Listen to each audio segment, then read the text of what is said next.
तेनालीरामा में आज की कहानी है कहां छिपा है खजाना।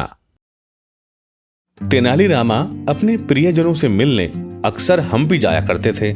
ऐसे ही एक दिन तेनाली अपने रिश्तेदारों से मिलने हम्पी की यात्रा पर निकले। तेनाली के पास धन की पोटली भी थी, जिसे रास्ते में एक ठग ने दूर से ही देख लिया था। उस ठग ने तेनाली से ये धन हासिल करने के लिए एक चाल चली। उस ठग ने साधु का वेश बनाया और तेनाली से जान पहचान कर ली। साधु के वेश में ठग ने उन्हें बताया कि वह भी हम्पी जा रहा है। तेनालीरामन भी खुश थे कि मार्ग में उन्हें एक नेक आदमी का साथ मिल गया। शाम होते ही उन्हें एक धर्मशाला दिखाई दी और उन्होंने रात वहीं गुजारने का निश्चय किया। कुछ देर तक तो दोनों आपस में बातें करते रहे और जब रात अधिक हो गई तो वे अपने अपने बिस्तर पर जाकर सो गए। ठग तो तेनालीरामन के सोने का ही इंतजार कर रहा था। उसने जैसे ही देखा कि तेनाली गहरी नींद में सो गए हैं, वह अपने बिस्तर से उठा और उनके सामान की तलाशी लेने लगा। उसे वहां कुछ भी नहीं मिला। तब उसने आराम से उनके तकिए के नीचे टटोलना चाहा, लेकिन वह थैली वहां भी नहीं थी। हार कर जब उसे कहीं भी कुछ नहीं मिला तो वह वापस अपने बिस्तर पर आकर सो गया। अगले दिन उन्होंने अपनी यात्रा दोबारा आरंभ की।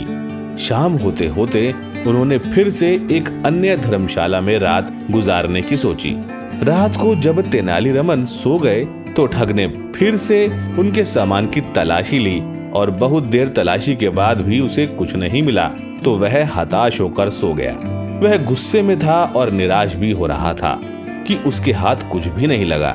अगले दिन जब वह अपनी यात्रा पर थे तो वह अपने आप को रोक नहीं सका।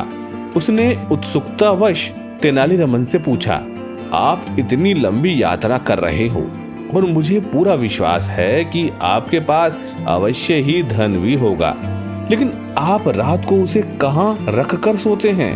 अगर आप मुझे बता देंगे कि आप अपना धन कहाँ सुरक्षित रखते हैं तो मुझे तसल्ली हो जाएगी कि आपको कोई ठग नहीं सकता। तेनालीरामन ने मुस्कुराते हुए उसे देखा और कहा, मेरे मित्र, मैं जानता हूँ कि तुम रात को मेरे बिस्तर और सामान की तलाशी लेते हो, लेकिन तुम धन को गलत जगह खोज रहे थे। मैं उसे रात को तुम्हारे तकिए के नीचे ही रख देता था। मैं जानता था कि तुम सब जगह उसे ढूंढोगे, लेकिन कभी भी अपने तकिए के नीचे नहीं देखोगे। साधु के वेश में ठग ने सोचा था कि वह साधु का भेष बनाकर बड़ी आसानी से तेनालीरामन को मूर्ख बना देगा, पर तेनाली की चतुराई के आगे उसकी एक ना चली। उसने उसी दिन बहाना बनाकर तेनाली से विदा ली। वह जानता था कि तेनाली के आगे उसकी दाल नहीं गलने वाली थी।